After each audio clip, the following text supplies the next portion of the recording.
everyone. Here I am in the studio, home studio, and wanted to make a little pop-up voice lesson for you. So here in the California Capital chapter of NATS, of which I am the president, we have had a lot of conversations going on about our chapter auditions coming up in February that I'm very excited about. And one of those big conversations has been around musical theater and CCM, which is contemporary commercial music, and should we incorporate, should not? If we do, we have to write rubrics, blah, blah, all that. But what it has brought up, which is even cooler, is kind of this conversation with voice teachers about what do we talk about when we talk about the technique of those things, because there's a huge risk in singing some of the sounds that we hear or making some of the sounds that we hear in pop, jazz, rock, metal, and now on Broadway, because the musicals are pop, rock, jazz, metal, Motown, all of that. There's just a huge risk of doing some stuff to the vocal folds that causes edema that won't go away in time for 9 performances in a week. Damage even, rubbing together, friction, banging of the vocal folds, which sounds great for the genre that you're singing, but we need to be able to do that in a way that isn't going to bring damage to the vocal folds, because that's what we use to make our songs. So I wanted to talk about one of the sounds today and how we can do it in a healthy way. And I like to call it kind of the yell belt of, you can think, it's not skrelting. Skrelting is kind of the word that we use to make fun of people who cannot yell belt. It's not nice to make fun of people, but let's not lie, we do. So, here's the deal. There's this sound, think Pat Benatar. Heartbreaker!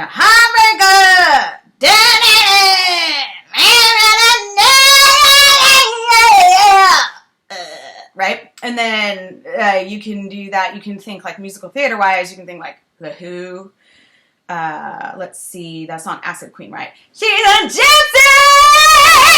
Acid Queen! Right? That kind of thing. And when you listen to that, the classically trained teacher in me even several years ago was like, I just did it. Very scary sound that sounds like you're going to hurt yourself or another person. So I want to talk to you a little bit about kind of how that can be produced in not a yelly way. So here's the thing. Little trick. Can you imagine a child whining? I don't have to imagine it. I have a 5-year-old and 2-year-old, so I get to hear it every day. Makes me a better voice teacher. And they do this, she's touching me. So you'll notice that if you produce that sound, you can take a second to do that. She's touching me. I don't wanna. What I hope you'll notice about it is that there's actually no pressure in the larynx. There's no yucky feelings from here to here. Scientific yucky feelings. So you'll get that again.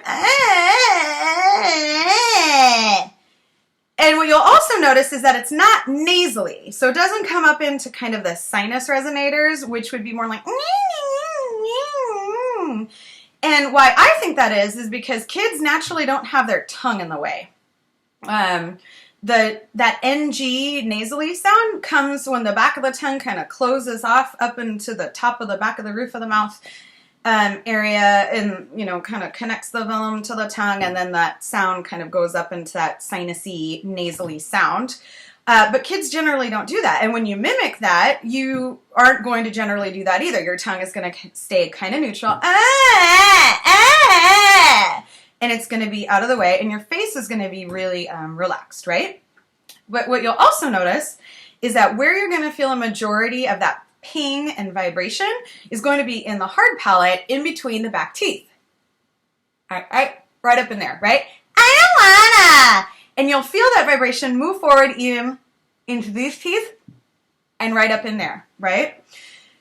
The trick is to do this just like a whine. When kids whine, they're not yelling. They're not trying to push something through. They're usually right there next to you, very close to your proximity, because you're in their face telling them to quit it or leave your sister alone or anything like that. So when you apply this, you don't have to be loud because it's going to automatically ping. I don't wanna. Now, how you translate that to the singing is you just kind of elongate one of those words, right? I don't wanna. I don't wanna. I don't wanna. Right? So now you're like speaking.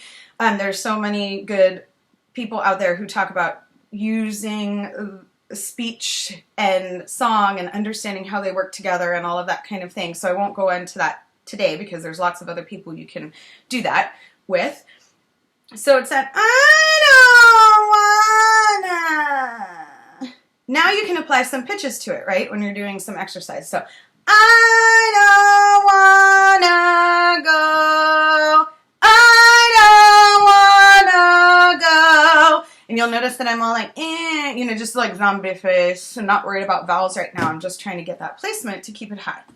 So then after you've done your exercises and you feel like you can really keep it in that place and you're not pushing, you're not like, screaming at someone, you can then apply that to your song. So, I'm a gypsy, I queen, right? And we're not lifting our chin. The larynx is nice and neutral, right? Heartbreaker, yeah! Right in here. It's not, and you will notice you can play around with it by lifting your chin on purpose to see how it changes the tension here, right? So you're hearing your heartbreaker. You can hear the difference in that, right? So we don't want to lift our chin. Anyway, I just thought that would be really helpful for some people who normally have kind of this classical feel and they're a little bit nervous about like, oh, that sounds like you're yelling. And you know what? A lot of people do yell it because that's what it sounds like to our ear out here. Like I'm listening as the audience member to my CD or to my concert or to my lip synced concert in the pop rock field. And it sounds like it hurts. It's supposed to sound like that. That's the genre. However, it's not supposed to actually hurt. Okay. I hope this was helpful to you. Have a great rest of your day. Leave your comments below, especially if you're a CCM teacher or you're a classical teacher with questions. Go ahead. Let's dialogue about it. This is super quick and dirty, so I left a lot out, but I think it might be helpful. Okay, bye.